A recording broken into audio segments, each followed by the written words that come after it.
Você já se sentiu no meio de uma tempestade, com ondas gigantes ameaçando te afogar?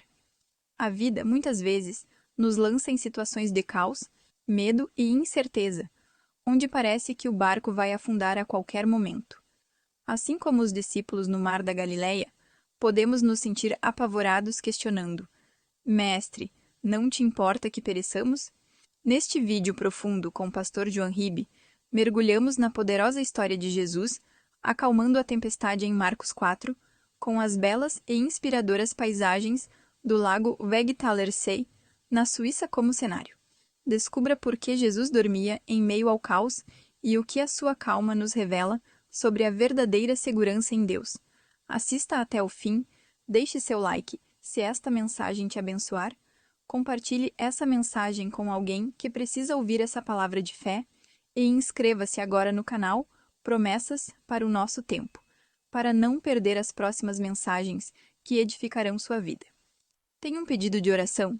Deixe nos comentários. Queremos apresentar sua causa a Deus. Que a paz que excede todo entendimento esteja com você. Evangelho de Marcos, capítulo 4, no versículo 37, diz assim: E levantou-se grande temporal de vento, e subiam as ondas por cima do barco, de maneira que já se enchia de água. E ele, Jesus, estava na popa dormindo sobre uma almofada. E despertaram-no, dizendo-lhe: Mestre, não te importa que pereçamos? Amém, igreja? Vamos repetir aqui a frase que os discípulos disseram no versículo 38. Mestre, diga bem alto: Mestre, não te importa que pereçamos? O que você acha? Sim ou não? Ele se importa, sim ou não? Eu também creio que ele se importa. A nossa fé diz que ele se importa. Então vamos desocupar as nossas mãos e vamos fazer o possível para dar a melhor salva de palmas para o Senhor Jesus. Vamos aplaudir bastante, igreja. Enquanto você aplaude, diga glória a Deus. Experimenta dizer isso mais alto ainda. Isso, saindo de dentro das suas entranhas. Diga glória, glória, glória ao teu nome. Você vai sentir aí que vai esquentar. Diga glória, glória, glória e aplaude. Você que está pela primeira vez, abre a boca, não fica com vergonha. Isso, aplaude. Senhor Deus, olha a tua igreja te aplaudindo, te glorificando, te bendizendo. E nós estamos mandando agora este louvor para o alto. E queremos que o Senhor mande a tua bênção aqui para a terra, para que esta igreja, para que este povo. Sim, meu Deus, enquanto este louvor sobe, manda a tua bênção descer sobre a tua igreja. E unge-nos agora para pregar a tua palavra. Fala através da nossa boca. E que não sejamos nós a falar, mas que o Senhor fale através de nós, e que a tua palavra vá e produza o resultado para o qual está sendo mandada, em nome do Senhor Jesus. Amém. Diga amém, Jesus. Poder sentar. O relato dessa tempestade no mar da Galileia, o relato foi feito por 3 evangelistas. Um deles, inclusive, foi testemunha porque estava num dos barcos. Foi Mateus. O Lucas contou esse caso baseando em histórias que ele ouviu através das próprias testemunhas. E apesar de Lucas ser um grande escritor, foi justamente o Marcos que fez, na minha opinião, uma descrição mais violenta, uma descrição mais forte dessa tempestade.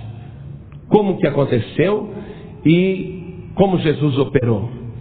E para a gente pensar em Marcos agora, e eu acho que vale a pena a gente conhecer um pouquinho mais o homem que escreveu o Evangelho de Marcos, o autor deste Evangelho, eu acho que vai nos ajudar a compreender melhor a estrutura, a situação deste milagre. Marcos não era discípulo de Jesus. Marcos não era um dos 12. Marcos era um jovem nessa época. ele pertenceu à primeira geração de cristãos. Foi um dos primeiros. Marcos, a gente fica sabendo, através de estudos, etc. e tal, que ele era aquele menino, aquele jovem, que na noite em que Jesus foi preso, ele estava observando tudo enrolado num lençol. Veja comigo, no capítulo 14 mesmo do Evangelho de Marcos, no versículo 51, que ele é esta pessoa. Jesus está sendo preso, todos os discípulos estão fugindo, e tem ali um jovem enrolado num lençol. Marcos 14, 51. E um jovem o seguia, envolto em um lençol sobre o corpo nu. E lançaram-lhe as mãos, tentaram prendê-lo. Versículo seguinte. Mas ele, largando o lençol, fugiu nu. Que vergonha, hein? Tadinho, o menino ficou apavorado. Ele estava enrolado num lençol. A hora que os guardas colocaram a mão nele, falou: você está preso. Ele se desenrolou do lençol e preferiu fugir pelado do que ser preso. Esse Marcos aqui, ele era filho de um casal muito rico. Ele, mais tarde, ele vai aparecer lá no livro de Atos dos Apóstolos e também nas outras cartas. E a gente vai descobrindo mais detalhes da vida do Marcos, que era jovem, que não era um dos discípulos, mas que depois iria ser tremendamente usado por Deus, porque foi a primeira pessoa que teve a ideia de parar e entrar em ação, dizendo assim: puxa, a história da vida de Jesus não pode se perder. Pelo que eu sei, eu vou contar tudo, vou escrever tudo, para que outras pessoas também fiquem sabendo. Marcos acabou tendo a ideia de escrever o Evangelho, de contar a história da vida de Jesus. E ele fez isso muito mais tarde, lá pelo ano 60, 65 da era cristã, quando ele não era mais um jovem, quer dizer, muito tempo passou. Mas ele foi a primeira pessoa a ter a ideia: eu vou escrever em pergaminhos, eu vou escrever aí em folhas a vida de Jesus. Pois bem, mas vamos conhecer um pouco mais então do Marcos. Como eu falei, ele era filho de um casal rico, uma família toda dele era rica, e esse Marcos, ele vai ser usado tremendamente também para dar apoio aos apóstolos. Quando Pedro foi preso, ia ser inclusive assassinado, e o anjo foi lá e tirou Pedro da prisão. Quando Pedro sai da prisão e corre para uma casa, ele vai correr para a casa da mãe do jovem Marcos. E era uma grande casa que eles moravam, porque Pedro sabia que todos os discípulos e todos os cristãos primitivos estavam escondidos na casa daquela mulher. Se a casa dela fosse pobre e pequena, não caberia tanta gente. Veja comigo Atos dos Apóstolos, capítulo 12, no versículo 12. Vamos nos aprofundar um pouquinho mais a respeito desse personagem. E Pedro, considerando nisso, foi à casa de Maria, mãe de João, que tinha por sobrenome Marcos, onde muitos estavam reunidos e oravam. Quer dizer que a mãe dele então também se chamava Maria, e o nome completo de Marcos era João Marcos. Muito bem. Ele vai largar tudo, ele vai largar riqueza, a mãe dele também, o tio dele também. Ele tinha um tio muito rico, chamado Barnabé. Esse Barnabé, irmão da sua mãe, o tio de João Marcos, ele também vai largar tudo e ele vai se tornar um apóstolo, inclusive, para pregar o Evangelho junto com Paulo. Esse Barnabé, o tio de Marcos, é aquele lá que está escrito em Atos dos Apóstolos, capítulo 4, no versículo 36. Então José, cognominado pelos apóstolos Barnabé, que traduzido é filho da consolação, levita natural de Chipre, possuindo uma herdade, vendeu-a e trouxe o preço e o depositou aos pés dos apóstolos. João Marcos, ele é sobrinho do Barnabé, este homem que também larga tudo e passa a ser um pregador do Evangelho. Então a gente vai continuar acompanhando aqui o Marcos, e nós vamos ver no capítulo 15 de Atos dos Apóstolos, no versículo 37, que um dia Barnabé, que pregava o Evangelho junto com o apóstolo Paulo, eles vão se desentender por causa do Marcos, do jovem Marcos. Veja, acompanhe comigo. E é bom você até conhecer esses detalhes, Atos 15, 37, porque você vai ver que os apóstolos também não eram perfeitos, brigavam entre si. Nem sempre era paz e amor. Às vezes eles se desentendiam e se separavam. Acompanhe comigo. E Barnabé, aquele Barnabé, tá? Aconselhava que tomassem consigo a João chamado Marcos. Mas a Paulo parecia razoável que não tomassem consigo aquele que desde a Panfilha se tinha apartado deles e não os acompanhou naquela obra. E tal contenda houve entre eles, que se apartaram um do outro. Barnabé, levando consigo a Marcos, navegou para Chipre. Paulo aqui vai levar o Silas com ele. Fala, não, Marcos eu não quero não. O Marcos não vai com a gente. Lá em Panfilha ele nos abandonou, não continuou na obra. Por quê? Porque Marcos, quando era jovem, era inconsequente. Era molecão, entendeu? Era assim, irresponsável. Dava 5 minutos nele, ele falava, não vou mais não, vou voltar. Vamos continuar a obra? Não, vou voltar para Jerusalém. E agora o tio dele, o Barnabé, está falando, Paulo, nós vamos continuar a viagem missionária, vamos levar o Marcos. E o Paulo falou, não vamos não, porque ele nos abandonou no passado, não vamos levar ele de novo. E aí eles se desentenderam, Barnabé e Paulo, e diz que foi uma tal contenda, né? Você vê que a briga não foi pequena não, por causa do Marcos. E eles se separaram. O Barnabé então leva o Marcos e o Paulo pega o Silas e eles viajam. E como é que ficou essa história aí? Essa história do Paulo, do Barnabé e do Marcos, porque eles se desentenderam. Será que eles ficaram de mal? Não, nós vamos ver que não. Veja, acompanhe lá na carta que o Paulo escreveu à igreja que ficava na cidade de Colossos, a carta que ele escreveu aos Colossenses, no capítulo 4, no versículo 10. Num trecho, a gente vai descobrindo o que está acontecendo. Está escrito assim, ele está mandando uma carta e ele está dizendo, Aristarco, que está preso comigo, Paulo já estava preso, vos saúda, e Marcos, o sobrinho de Barnabé. Então agora a gente vê que realmente o Marcos é sobrinho do Barnabé. E Paulo está mandando uma carta para a igreja de Colossos, dizendo, olha, tais e tais pessoas estão mandando saudações, estão mandando lembranças.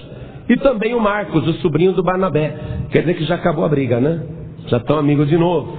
E para você ver que eles depois iriam estar muito unidos novamente e toda aquela discussão, aquela contenda do passado seria esquecida, nós vamos ver lá na segunda carta que Paulo escreveu para Timóteo, um pouco mais para frente aí você vai achar. Segunda carta de Paulo a Timóteo, no capítulo 4, no versículo 11. Paulo está pedindo para Timóteo, olha, venha depressa, venha estar comigo. Eu fui desamparado por muitos. E no versículo 11 ele fala, só Lucas está comigo. Lucas é aquele médico que se converteu, que depois iria escrever o Evangelho de Lucas. Só Lucas está comigo. Toma Marcos e traze-o contigo, porque me é muito útil para o ministério. Que legal, né?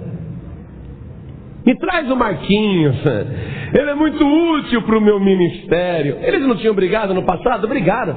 Mas escuta aqui, nós não somos o povo de Deus. Não dá para dividir o céu.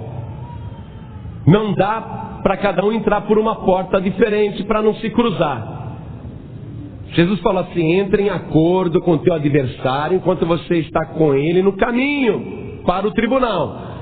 Porque depois que você chegar no tribunal, você pode perder a causa. Você pensa que você tem a razão, você está aí cheio de razão, mas é melhor você esquecer quem tem razão, quem está certo, quem está errado. Entre em acordo com o teu adversário, faz as pazes, porque lá no tribunal a coisa pode ficar feia para o teu lado e você pode acabar sendo preso e não vai sair mais dali. Então aqui Paulo, ele já está praticamente no fim da sua vida, na sua carreira, e ele está confessando o seu amor por Marcos e dizendo que Marcos realmente é muito útil para o Evangelho. Muito bem, esse Marcos é tão útil que, ainda que ele tenha sido um menino travesso, que era capaz até de fugir pelado, imagina só dava ele, né, descendo o Monte das Oliveiras peladão, correndo por Jerusalém pelado, porque sabe onde era a casa do Marcos? Do João Marcos? A casa dele era ali no cenáculo, onde Jesus celebrou a última Páscoa e a primeira Santa Ceia. Você imagine Marcos voltar para casa pelado, correndo, e passar por todo o meio da cidade de Jerusalém. Está certo que era de noite, mas pelado? Então ele era travesso mesmo. Era irresponsável, isso quando era jovem. Mas agora ele é uma bênção. Ele vai escrever esse evangelho e ele vai relatar como ninguém o milagre que Jesus opera dentro do Mar da Galileia. Estivemos lá no Mar da Galileia, andamos de barquinho no Mar da Galileia e parece um lago. As pessoas que visitam Israel, elas fazem um passeio de barco ali. E é um lago tranquilo. Eu perguntei para o judeu lá que pilota o barco, falei, mas aqui tem tempestade? Porque parece tão calmo isso daqui. Ele falou, pastor, quando começa a ventar, a gente não tem coragem de colocar o barco aí dentro, porque o vento agita tanto o mar, que as ondas se levantam, é uma tempestade inacreditável. E Marcos confirma isso. Você viu o que ele falou aqui no versículo 37? Voltamos lá para o capítulo 4 de Marcos, no versículo 37. Ele fala que não era uma tempestade de chuva, não era uma tempestade de água. Ele diz que era uma grande temporal de vento. E levantou-se grande temporal de vento, e subiam as ondas por cima do barco, de maneira que já se enchia de água. Quer dizer, o vento foi levantando as ondas, foi levantando, e as ondas ficaram muito altas e já estavam enchendo o barco. Tempestade de vento. Só podia ser mesmo, porque nos diz o Evangelho que Jesus estava dormindo na popa do barco. Se fosse tempestade de chuva, tempestade de água, daria para alguém dormir? Não dava. Então era uma tempestade de vento que acabou encapelando as ondas do mar e levantando a água e jogando dentro do barco. E por quê? Por que aquele vento soprava daquela maneira? E por que o barquinho estava sendo enchido de água? Porque Satanás queria destruir o Evangelho, destruir a igreja que nem tinha nascido ainda, que estava sendo gerada. Satanás pensou o seguinte: eu afundo o barco, mato todo mundo afogado e não vou ter trabalho na terra. Deus vai demorar de novo para gerar um filho. Então eu vou acabar com Jesus e vou acabar com os discípulos. E aí aquele vento diabólico apanha o barco no meio do Mar da Galileia e eles estão em grande perigo. Nós lemos isso. Eles estão em grande perigo. Porém, Jesus estava na popa, dormindo sobre uma almofada, diz o versículo 38.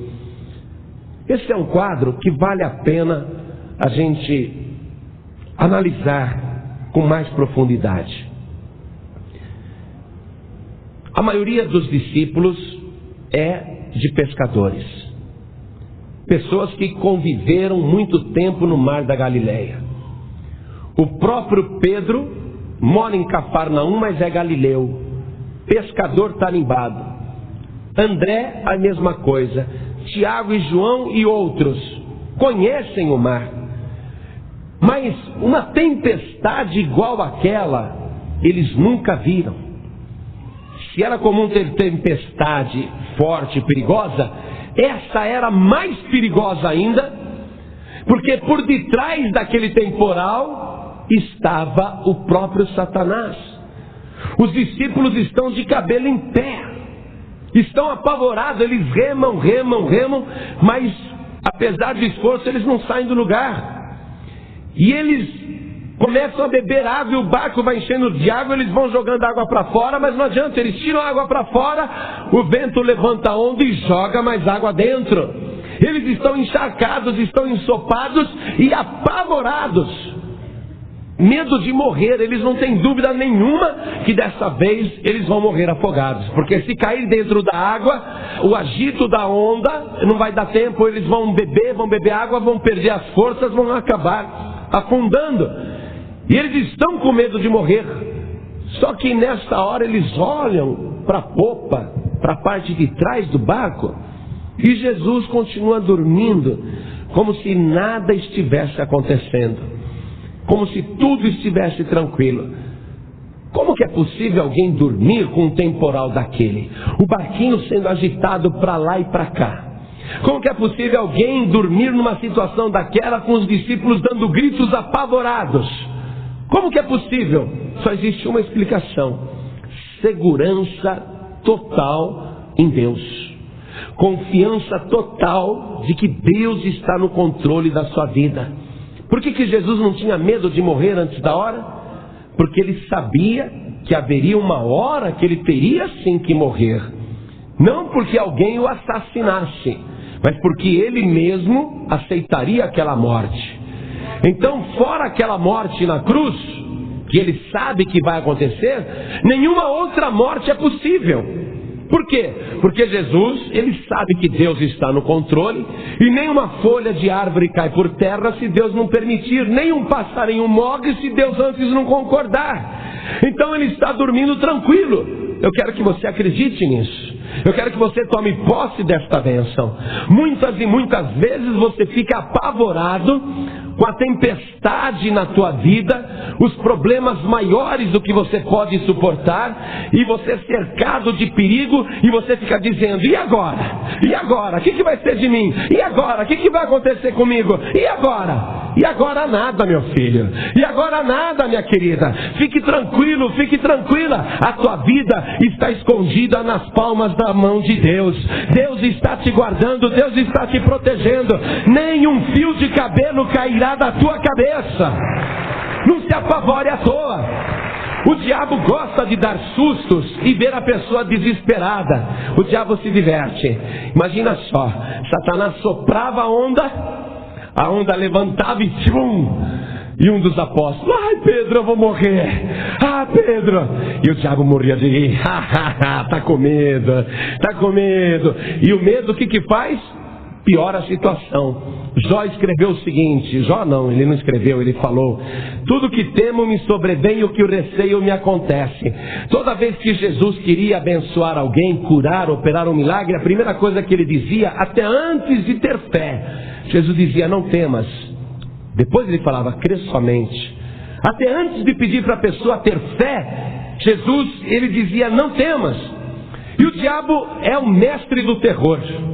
Ele é o Hitchcock do inferno. Ele gosta de fazer as pessoas ficarem apavoradas, porque através do medo a pessoa perde a noção, perde a fé e se torna uma presa fácil de Satanás. Então o diabo soprava de novo e a onda levantava e tibum, caía dentro do barco. Aí o Mateus que não era pescador, que não tinha nenhuma prática no mar, o Mateus falava: e agora? Eu estava tão bem na alfândega, eu era funcionário público, eu era um publicano, Jesus me mandou segui-lo, e agora eu vou morrer no meio desse mar. Agora eu vou morrer. Apavorado. Eu devia ter ficado lá no meu cantinho, eu devia ter ficado na alfândega. Às vezes, na hora do perigo, a pessoa fica achando: não devia ter feito isso, eu devia ter continuado no mundo mesmo. Eu não sei por que eu estou na igreja. Porque o diabo, ele vai te perseguir, não resta dúvida nenhuma. Mas Jesus disse o seguinte: no mundo tereis aflições, mas tem de bom ânimo, não tenha medo, se anime, tenha fé, porque eu estou contigo, eu venci o mundo. E se Jesus venceu, Ele tem como te dar a vitória.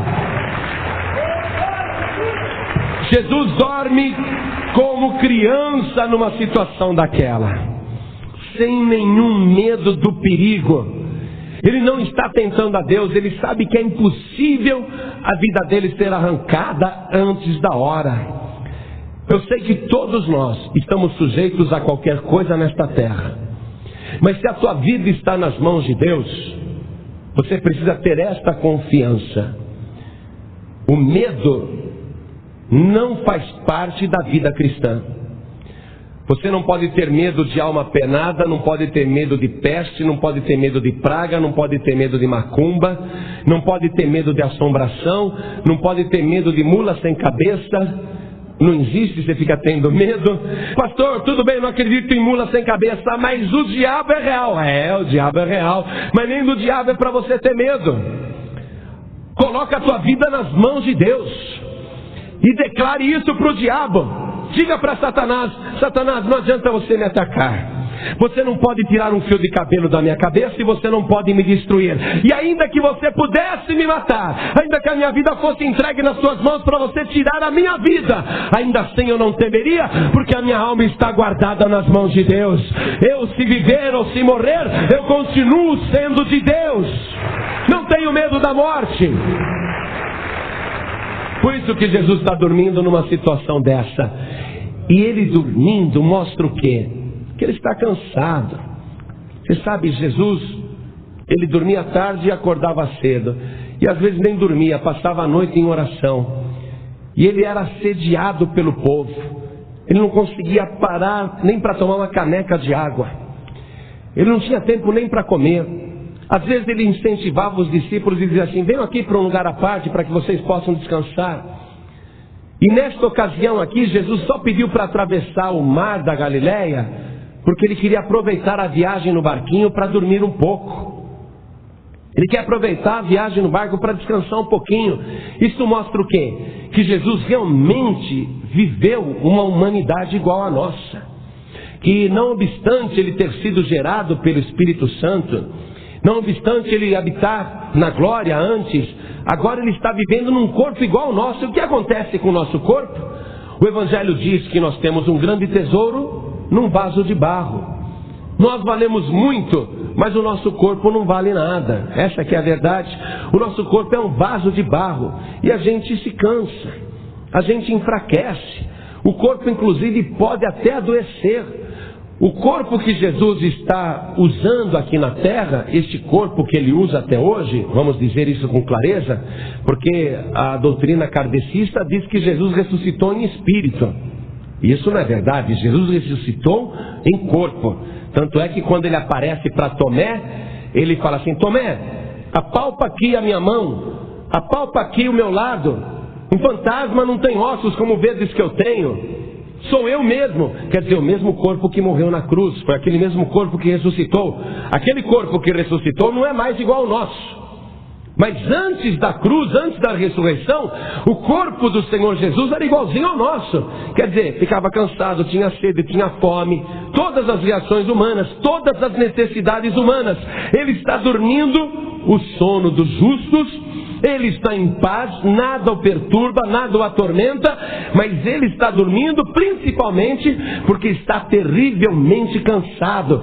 É o homem Jesus que está cansado. E os discípulos apavorados, quando eles veem que não vai ter jeito mesmo, o barco não sai do lugar, o barco está enchendo de água e eles vão morrer afogados, eles começam a dizer: quem é que vai acordar Jesus? Quem é que vai acordar o mestre? Vai lá, acorda Jesus, fala que nós estamos morrendo. Será que ele não está percebendo? Eu não vou não. Vai que Jesus acorda de mau humor. Vai que Jesus acorda bravo. Não, vai você. E na hora do pavor ali, eu acho que eles tiveram que escolher quem que ia acordar Jesus. E eu posso até imaginar que foi o Pedro, porque ele era mais impetuoso, pavio curto, mais despachado, mais decidido, mais impulsivo. Eu tenho certeza que um dos mais íntimos chegou lá para chacoalhar Jesus. Puxa, mas será que o chacoalhão do barco já não acorda o homem? Tem que ter um chacoalhão forte. Ele chacoalha Jesus. Será que Jesus estava dormindo mesmo? Ou ele estava pensando, qual vai ser a reação desses meus discípulos que eu estou treinando? Quero ver como é que eles vão reagir nessa provação. Eu acho que Jesus estava consciente de tudo. O que você acha? Porque ele pegou 12 homens para treinar. E um mestre, quando ensina, às vezes ele dá um teste para os discípulos, para ver como é que o discípulo lida com a situação. Tem coisas que o mestre pode resolver fácil, mas ele deixa o discípulo resolver só para ver como é que o discípulo reage com aquele problema. Eu creio que Jesus estava consciente de tudo o que estava acontecendo ali e observando qual seria a reação dos discípulos. Muito bem, foram lá desesperados, com medo. Senhor, não se importa que nós estamos perecendo? A maioria das pessoas pensa que Jesus não se importa. Pastor, eu estou doente, vivo chorando, minha vida é um inferno, eu oro, eu busco a Deus. Será que ele se importa? Se ele se importa, por que ele não muda a minha vida? Se ele se importa, por que ele não transforma o meu viver? E muitas pessoas acham que Jesus existe sim, e se importa com todo mundo, menos com ela mesma. Jesus abençoa todo mundo menos ela. Jesus cura todo mundo menos ela. Jesus cuida de todo mundo menos dela. Isto é prova de falta de fé. É falta de confiança. Os discípulos, eles estão recorrendo a Jesus com medo, desesperados. Ninguém consegue nada nessa situação, com medo, com desespero. Mas acontece que Jesus está dentro do barco. Então você que viveu com medo até hoje, medo de tudo. Pastor, é só eu apagar a luz e eu escuto lá no corredor a sandália havaiana andando sozinha. Eu fico morrendo de medo, eu sei que é o diabo. Eu não vejo a hora que o dia amanhece para eu escapar daquilo. Pastor, quando eu tenho que andar na rua à noite, eu tenho a sensação que eu estou sendo seguido. Eu olho para trás e não tem ninguém, mas eu sei que é o diabo que está me seguindo. Eu vivo apavorado, eu vivo com medo. Nessa situação não dá. Lá fora, você viveu com muito medo e estava sozinho. Se hoje você entrou aqui com medo, eu estou te garantindo, não temas. Crê somente, porque aquele Jesus de Nazaré, aquele Jesus poderoso, ele está aqui dentro desta igreja. Aqui está o barco de Deus. Jesus, ele está dentro deste lugar. E Jesus não está dormindo. Jesus, ele vê todas as coisas. Acorda, Senhor, acorda, desperta. Não se importa que nós vamos morrer afogados assim que o Senhor prometeu cuidar da gente. Jesus dormia como homem, mas ele se levantou como Deus. Olhou a tempestade de vento, cabelo agitado pelo vento, a barba agitada pelo vento. Pastor, Jesus tinha barba, Jesus tinha cabelo comprido? Tinha sim, porque ele era nazireu desde o ventre da mãe. E basta dizer para você que logo no início ele ficou 40 dias num monte, sem comer, sem beber, fazendo um jejum. Qualquer homem sabe que se ficar 40 dias sem fazer a barba, fica barbudo e bigodudo. É verdade ou não é? Você acha que Jesus, quando saiu de lá, ele pegou o G2 e fez a barba? Jesus, ele não fazia a barba, nem os discípulos, todos eles. E Jesus tinha realmente essa aparência, barbudo, cabelo comprido. E a gente pode ver pela fé que o vento não respeita nem Jesus. O diabo continua soprando, mas Jesus está de pé dentro do barco. a roupa agitada pelo vento, o cabelo agitado pelo vento. Jesus, ele começa a olhar aquele temporal, ele começa a ver as ondas agitadas, e ele descobre, ele percebe que tudo aquilo é obra do diabo. E os discípulos se segurando, e o barco chacoalhando, e Jesus de pé, olhando, sereno, tranquilo. E Jesus então olha para o vento, e o vento fazia aquele barulho. Sabe aquele ventão? O vento falava. Foi por isso que Jesus disse: vento, cala-te! E o vento calou a boca na hora. Satanás fechou a sua boca, fechou a matraca. O vento se aquietou, calou-se na mesma hora. Ele falou com o vento e o vento obedeceu. Mas a onda continuava agitada, porque é lógico, aquele movimento. A senhora pega uma bacia de água assim, enche no tanque, aí a senhora, com a bacia cheia, tira de dentro do tanque e vai levar para um outro canto e coloca no chão. Quando a senhora põe, a água está agitando, não está? Para de agitar na hora que a senhora põe no chão? Não, continua agitando, continua balançando. Então, mesmo o vento tendo se calado, parado de soprar, a água continuava agitada, porque aquilo é um lago imenso. O mar da Galileia abastece de água o estado de Israel e ainda fornece água para a Jordânia. Por isso que é chamado de mar da Galileia, porque é um lago muito grande. E toda aquela água estava muito agitada, todo o mar da Galileia muito agitado, se revolvendo, as ondas se levantando. E Jesus olhou para o mar, não tinha mais vento, mas tinha onda ainda, onda furiosa. Jesus olhou para o mar e disse: mar, aquieta-te. E na mesma hora o mar se aquietou, e o mar da Galileia parecia uma piscina de tão tranquila. No mesmo instante toda a água ficou parada pelo poder de Jesus Cristo. Uma única palavra, uma única ordem: aquieta-te. E foi feita grande bonança. Vamos ler aqui o versículo 39. E Jesus, despertando, repreendeu o vento e disse ao mar: cala-te, aquieta-te. E o vento se aquietou e houve grande bonança. Essa palavra bonança é usada somente com relação ao mar. Quer dizer, bonança é uma calmaria que facilita a navegação. O mar está tranquilo, houve grande bonança. Quer dizer, o mar se aquietou na mesma hora. Não teve que esperar mais 5 minutos, nem mais 10, nem mais 15, não. Parou na mesma hora. E Jesus olhou para os discípulos, que estavam com os olhos arregalados. Cadê o vento? Cadê as ondas? Será que aconteceu mesmo? E eles olhavam dentro do barquinho, o barquinho cheio de água, a roupa encharcada. Não aconteceu. Eles estavam ainda segurando no barquinho, mas não tinha mais vento, não tinha mais tempestade. Jesus, ele está provando agora quem ele é. Os discípulos não sabem ainda, porque eles estão pensando: quem é este? Quem é este que ao mar e ao vento ordena com autoridade e eles lhe obedecem? Eles não sabem direito quem é Jesus, mas agora eles estão sentindo um outro pavor. Eles estão sentindo um medo muito maior do que aquele medo de morrer afogado no mar da Galileia. Um medo diferente, um medo santo. Eles estão sentindo temor. Não é aquele medo que gera fracasso, não. É aquele temor que gera salvação. Eles estão com temor, sentindo temor. Quem é este homem? Quem é este? A gente sabe quem ele é.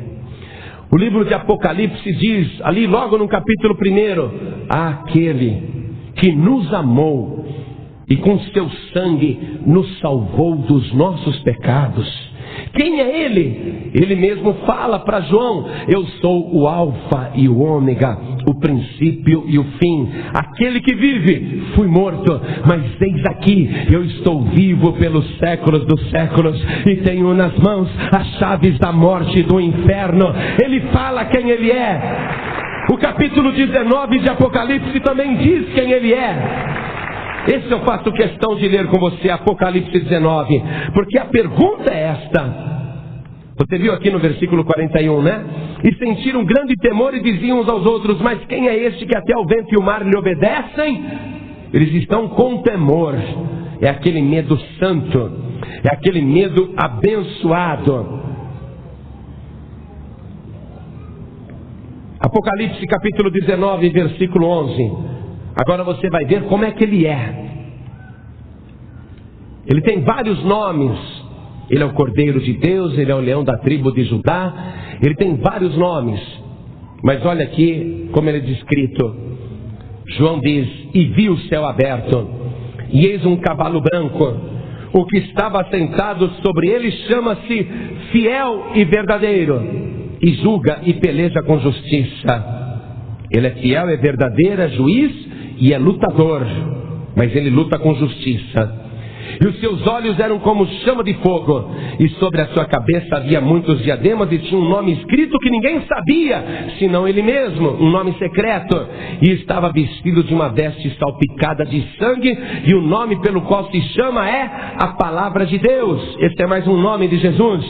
E seguiam-no os exércitos que há no céu, em cavalos brancos e vestidos de linho fino, branco e puro, e da sua boca saía uma aguda espada para ferir com ela as nações, e ele as regerá com vara de ferro, e ele mesmo é o que pisa o lagar do vinho do furor e da ira do Deus Todo-Poderoso. E na veste e na sua coxa tem escrito este nome: Rei dos Reis e Senhor dos Senhores. Ele é o Rei dos Reis, ele é o Senhor dos Senhores, ele é o fiel e verdadeiro, ele é a palavra de Deus, ele é o juiz, ele é o lutador, ele é aquele que peleja com justiça, ele é aquele que combate o inferno e combate o diabo. Ele é aquele que morreu, mas está vivo para sempre. Por isso ele tem poder. Se antes da cruz Jesus já tinha poder, imagine agora que ele foi glorificado. Imagine agora que ele anda vestido desta maneira, com essa coroa de diademas e muitos diademas na cabeça. Imagine o poder que ele tem. Você está sofrendo tribulações, você está passando por lutas, por problemas, por dificuldades, e você ficou buscando durante muito tempo um padroeiro que lhe ajudasse, e alguém disse para você: olha, pega esse daqui porque é o padroeiro dos motoristas, pega esse outro aqui porque é o padroeiro dos solteirões e das solteironas, pega essa daqui porque é a padroeira daqueles que têm as causas perdidas, não, pega esse daqui porque é o padroeiro daqueles que estão endividados. E agora já apareceu até padroeiro para informática, já apareceu até padroeiro para internet. O homem está sempre procurando um padroeiro, um protetor, mas não existe maior protetor do que o nosso Senhor e Salvador Jesus Cristo. Com ele no barco tudo vai muito bem, com Cristo no barco tudo vai muito bem. Ele é o maior, ele é o campeão, ele é o Rei dos Reis. E ele ensinou uma coisa tremenda, gloriosa, porque ele chamou a atenção dos discípulos. Volte lá para Marcos, no capítulo 4, no versículo 40. Jesus disse para os discípulos dentro do barco, logo que tinha aquela bonança: por que sois tão tímidos? Ainda não tendes fé? O problema da timidez e do medo é a falta de fé. Se a pessoa tem medo, anula a fé. E se a pessoa tem fé, ela não tem medo. Você concorda comigo? Se a pessoa tem medo, ela não vai ter fé. Mas se a pessoa tiver fé, ela não vai ter medo. Por que sois tão tímidos? Por que temeis? Por que vocês têm medo? Ainda não tendes fé? O problema é a falta de fé. E Jesus ensinou várias vezes aos discípulos a respeito da fé, mas tem duas aqui, duas que quer dizer a mesma coisa, e que ele cita no mesmo evangelho, como se ele estivesse reforçando aquilo que falou. Vamos lá em Mateus, no capítulo 17, no versículo 20.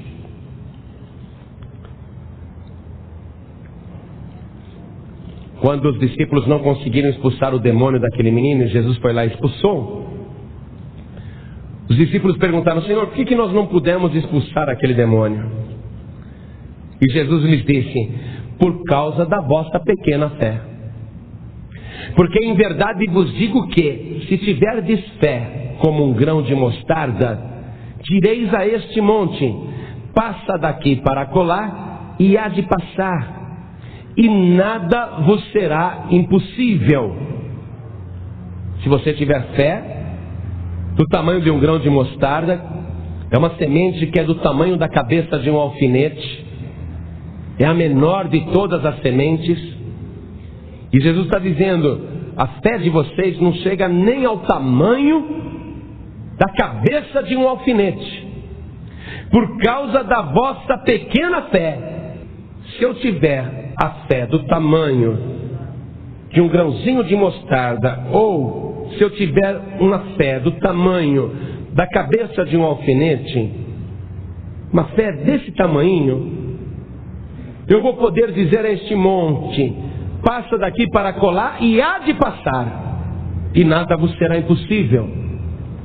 Quer dizer que a fé dos discípulos não chegava nem ao tamanho de um grão de mostarda.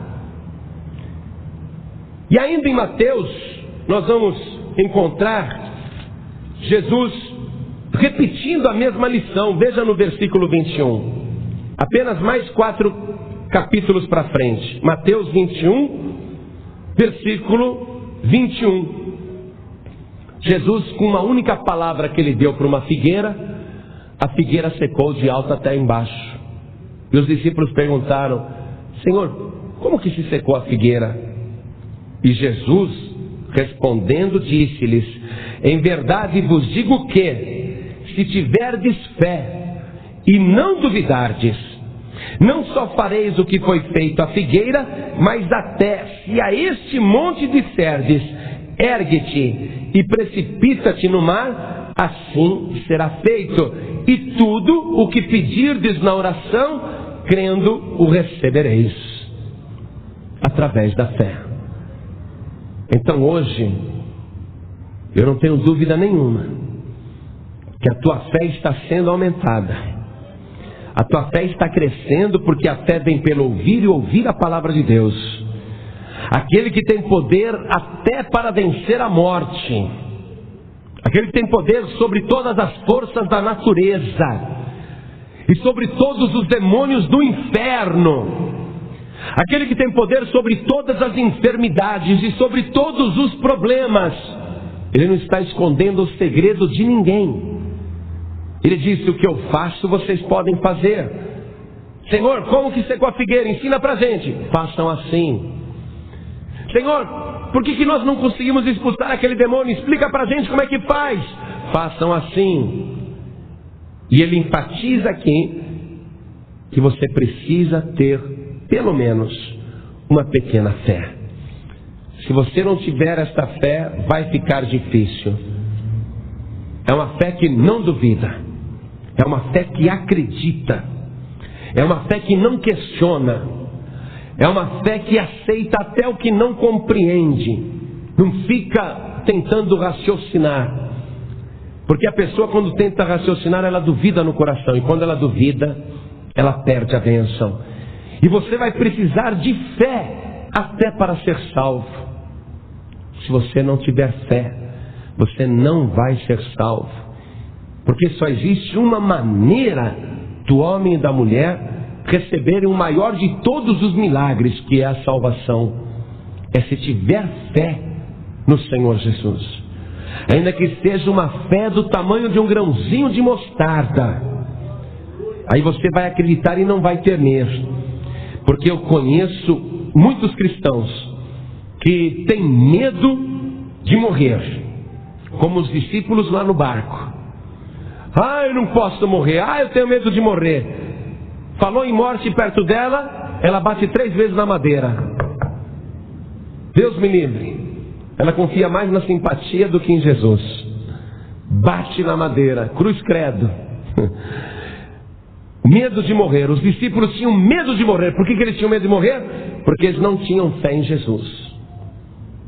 Agora Jesus está operando na tua vida para mostrar para você que Ele está vivo, que Ele é real. E Ele quer salvar a tua alma e dar para você a alegria da salvação. dar a certeza da salvação. Mas você só vai ser salvo se você acreditar. E existe uma prova para a gente ver se a pessoa acredita. Você quer ver como é pela fé mesmo que a pessoa é salva? Nós estamos terminando a mensagem. Veja comigo no Evangelho de Marcos. Vamos voltar para esse irmãozinho Marcos, que quando era menino era tão travesso, mas depois virou uma bênção. Olha que frase linda que Marcos se lembrou aqui de escrever. Que Jesus, depois de ressuscitado, deu essa ordem. Jesus está dando as últimas instruções aos discípulos antes de subir ao céu. Ele diz aos discípulos: ide por todo mundo, pregai o evangelho a toda criatura. Quem crer e for batizado será salvo, mas quem não crer será condenado. O que precisa para ser salvo? Tem que crer. Crer no quê? No evangelho. E o evangelho fala de quem? Fala de Jesus. E qual o nome que nós vimos que Jesus tem lá no capítulo 19 de Apocalipse? A palavra de Deus. Como que Jesus é chamado no primeiro capítulo do Evangelho de João, versículo 1? No princípio era o Verbo, e o Verbo estava com Deus, e o Verbo era Deus. Acreditar na palavra, acreditar no Verbo, acreditar no Evangelho, tudo a mesma coisa, fala de uma só pessoa. O Evangelho não é uma religião, o Evangelho não é uma igreja, é uma pessoa. Jesus disse: pregai o Evangelho a toda criatura. É para pregar para todo mundo. Se Jesus quisesse nos liberar de algum trabalho, se alguma parte do mundo já tivesse um Salvador, Ele teria nos falado. Buda já era nascido há 600 anos quando Jesus disse essas palavras aqui. E Buda é o chefe religioso dos indianos, dos chineses, dos japoneses, dos coreanos. Eles acreditam em Buda e são países altamente populosos. Chegam perto de terem a metade da população da Terra. Se Buda fosse um salvador, se Buda pudesse salvar alguém, Jesus iria nos dizer: olha, vocês vão por todo mundo, mas não percam tempo indo para a Índia, nem precisam ir para a China, nem precisam ir para o Japão, porque lá eles têm o Buda, e o Buda vai salvá-los. Mas Jesus disse: ide por todo mundo, pregai o Evangelho a toda criatura, a todos, inclusive aqui no Brasil, a todos. Jesus não quer saber se o Brasil tem uma padroeira, porque essa padroeira é recente. Jesus existe desde a fundação do mundo. A padroeira aí foi inventada pelos homens, e muita gente está perecendo porque acredita em outro mediador. Mas Jesus está dizendo: é esse evangelho aqui. Procura Aparecida nesse evangelho. Se você me achar Aparecida aí nesse evangelho, eu vou subir as escadarias de joelho lá. Não existe nada a respeito disso, nem a respeito de Buda, nem a respeito de Iemanjá, nem a respeito de Aparecida. Nem a própria mãe de Jesus aqui no Evangelho, pode ler, pode procurar em qualquer Bíblia, inclusive católica, ela não é apresentada como salvadora, nem como intermediária de ninguém. É esse Evangelho aqui. Preguem para toda criatura. Quem crer, e aí que entra a fé. Quem crer e for batizado será salvo.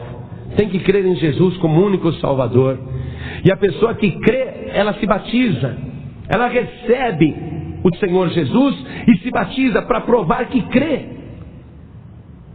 Se a pessoa não tiver fé, ela não será salva. Fé somente no Senhor Jesus. Não existe outro Salvador. Você que hoje está aqui conosco, eu posso te garantir com certeza, pelo estudo da palavra, e você também sabe, você não é bobo, não existe outro Salvador, não existe outro intermediário, não existe outra pessoa que possa resgatar a tua alma da morte, não tem mais ninguém que possa livrar você da destruição do inferno. Jesus Cristo é o único Salvador. Veja comigo, só para a gente terminar esse assunto, tá bom? Na primeira carta a Timóteo, capítulo 2, versículo 5. Olha o que está escrito: porque há um só Deus e um só mediador entre Deus e os homens, Jesus Cristo homem, o qual se deu a si mesmo em preço de redenção por todos. Ele não falou ir por todo mundo. Ele se deu em preço de redenção por todos, para servir de testemunho a seu tempo. Não existe outro intermediário, nem Maria, nem Pedro, nem ninguém. É só Jesus. E você precisa crer nisso para ter fé. Jesus não vai aceitar que você divida a tua adoração. Acredita em Jesus e acredita em padroeiros. Acredita em Jesus e fica acendendo vela para santo. Um pé na igreja e outro no terreiro também. Ele não aceita isso. Ele não aceita que você o adore através de imagens, mesmo que seja imagem dele mesmo, ou tentem reproduzi-lo em imagem. Ele não aceita. Ele quer ser adorado em espírito e em verdade. É o único intermediário. E eu não estou falando isso para agredir qualquer religião, não. Eu estou fazendo isso porque Jesus mandou pregar este evangelho a toda criatura, e eu tenho que pregar para você. E você precisa tomar a sua decisão de receber Jesus como único Salvador. E no próximo batismo nas águas, se você crê mesmo, então você se batiza. Se você não se batizar, é porque você não crê. É porque você não tem fé em Jesus como teu Salvador. Porque Ele disse que a única maneira de uma pessoa entrar no céu é se ela crer e for batizada. Quem crer e for batizado será salvo, mas quem não crer será condenado. Se a pessoa não crer, não vai se batizar. E também não adianta eu batizar uma pessoa que não crê, não será salvo. E você não pode estar numa religião que não batiza. Batizar significa sepultar. Não se batiza com um pingo de água na cabeça, se batiza cobrindo o corpo inteiro na água. É um sepultamento. Se você falar para mim que foi batizado quando era nenê, olha, eu vou te mostrar no Evangelho inteiro, inclusive na Bíblia Católica, não existe batismo de nenê. Pastor, então por que eles batizam o nenezinho? Para não darem a você nem a chance de se converter. Para que você cresça falando que é católico, sendo que nem católico é. Porque o Brasil tem 80% das pessoas que dizem que são católicas, mas nem na igreja vão. Porque não são convertidas. Crescem falando que são católicas, mas não são salvas. Essa aqui é a verdade. Não serve o batismo de nenê, não salva. Religião que batiza, mas não crê em Jesus, também não serve. Batismo de testemunha de Jeová não salva. Porque não é em nome do Pai, do Filho e do Espírito Santo. Eles não acreditam em Jesus. Não salva. Batismo no rio Ganges da Índia também não salva. Porque é um batismo feito ali segundo as regras do budismo. Não crê em Jesus como Salvador. Batizar sem crer em Jesus também não salva. Batizar com um pingo de água na cabeça, mesmo que seja adulto, também não salva. É uma questão de fé. Quem crer e for batizado, sepultado nas águas, e só pode se fazer isso com uma pessoa que crê. Se você não crer, você não vai fazer, e quem não crer será condenado. Toda a igreja, fique de pé, por favor. Você enfrenta muitos problemas. Os discípulos só tinham uma preocupação no meio daquela tempestade no mar da Galileia. Era não morrerem afogados. Mas o que eles precisavam mesmo era ter um encontro com aquele Jesus poderoso, o Filho de Deus, o que tem poder sobre os elementos da natureza. O que eles precisavam era sentir temor de Deus para crer quem Jesus era. Foi ali que eles começaram a se converter. Apesar que eles vão seguir Jesus durante 3 anos e meio, e quando Jesus for preso, eles vão fugir. O próprio jovem Marcos vai fugir pelado. O Pedro vai negar Jesus 3 vezes. E Jesus tinha dito para Pedro: Pedro, você quando se converter, anuncia, confirma os teus irmãos. Nem Pedro era convertido. Você vê que coisa? Demora. Será que você vai demorar tanto assim para se converter? Há quanto tempo o Espírito Santo de Deus está falando contigo para você se converter, para você se entregar no altar, para você render a tua vida, crer que Jesus é o teu único Salvador? Esse é o primeiro passo. Você precisa crer. Porque Pedro, mesmo tendo negado Jesus 3 vezes, Jesus, depois de ressuscitado, foi lá e restaurou a vida de Pedro. Jesus, ele vai trabalhar na tua vida com paciência, mas você precisa crer que ele é o Filho de Deus. Você precisa recebê-lo como único Salvador. Quantas pessoas aqui querem receber Jesus como único Salvador? Ergue a mão direita assim, bem alto. Oh, bênção. Olha, a pescaria está tão boa. Eu me sinto aqui no mar da Galileia, com a água tranquila, jogando a tarrafa.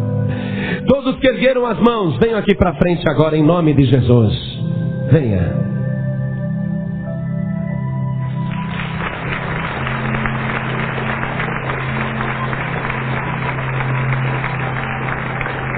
Vamos aplaudir mais, igreja. Olha as almas chegando.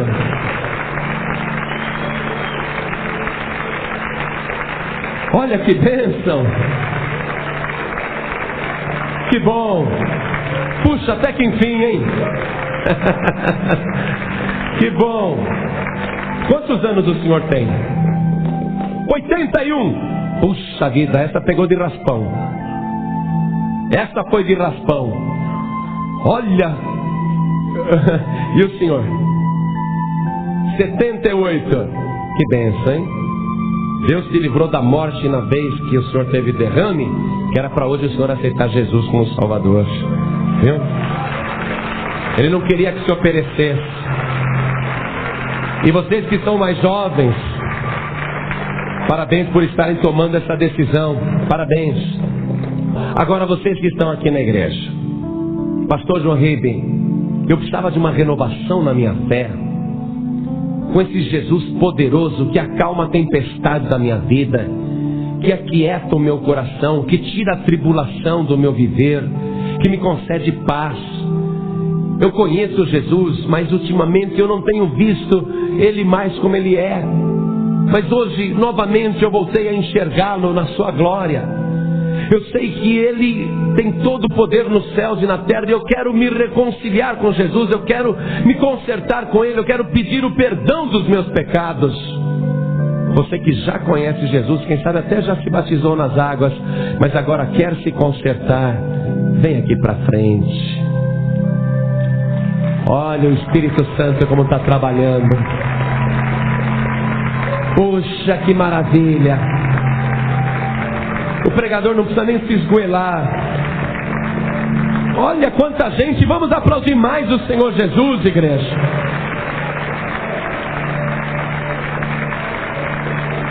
Puxa, eu estou feliz por você, sabia?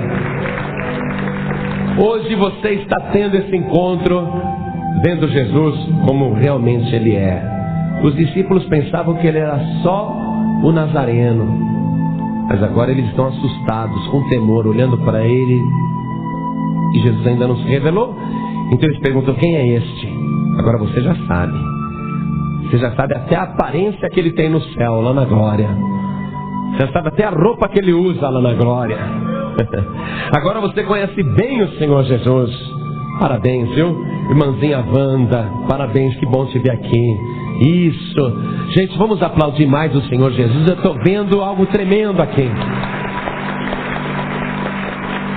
Dobra o teu joelho. Coloque a mão direita sobre o teu coração. Você que está na igreja e ama estas pessoas, você quer orar por elas? Vem aqui, chega perto dessas pessoas, ajoelha junto delas, abraça. Venha, quem é salvo, vem aqui, entra no meio deles, abraça. Eles precisam aí de um carinho, sabia? Eles precisam sentir que estão amados, que têm família. Eles precisam sentir que fazem parte da família de Deus. Poxa, meu irmão, você conseguiu ajoelhar, parabéns. Olha que coisa. Só Deus para fazer isso, que coisa tremenda.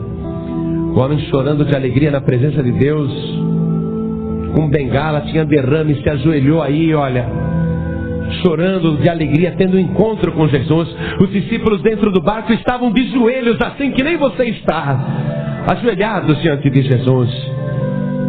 Olha assim comigo: meu Deus e meu Pai, eu quero ser uma bênção, ainda que eu tenha levado uma vida fora da Tua vontade, ainda que eu tenha sido travesso como Marcos, eu quero ser uma bênção como ele também foi. Eu quero uma mudança na minha vida, eu quero ser útil para a Tua obra, eu quero ser uma bênção nas Tuas mãos, e para isto eu entrego a minha vida no Teu altar e recebo o Senhor Jesus como meu único e suficiente Salvador. Meu Pai querido, escreve agora o meu nome no livro da vida e me guarda, me sustenta, fica comigo até o dia da minha partida ou até o dia da volta gloriosa do Senhor Jesus. Meu Deus da glória, meu Deus de misericórdia, me sustenta neste caminho e perdoa agora os meus pecados, em nome de Jesus. Assim seja. Chegamos ao fim desta poderosa mensagem sobre Jesus e a tempestade. Vimos hoje o incrível poder de Jesus sobre as maiores tempestades da vida e como a nossa fé nele é o nosso maior refúgio. Lembre-se, com Jesus no barco, você não está sozinho. Não importa quão forte seja o vento ou quão altas sejam as ondas. Ele tem o poder de trazer a bonança instantaneamente. Se esta mensagem tocou seu coração, fortaleceu sua fé e te deu esperança para enfrentar seus desafios, deixe seu like para sabermos que estamos abençoando vidas. Compartilhe essa mensagem com alguém que você sabe que está passando por uma tempestade e precisa ouvir essa palavra de fé e encorajamento hoje. E se você ainda não faz parte da nossa comunidade de fé, que busca as promessas de Deus, inscreva-se agora no canal Promessas para o nosso tempo para receber mais mensagens que transformam e fortalecem a alma. Sua inscrição nos ajuda a levar essa esperança a mais pessoas. Que Deus abençoe poderosamente a sua vida e a sua semana.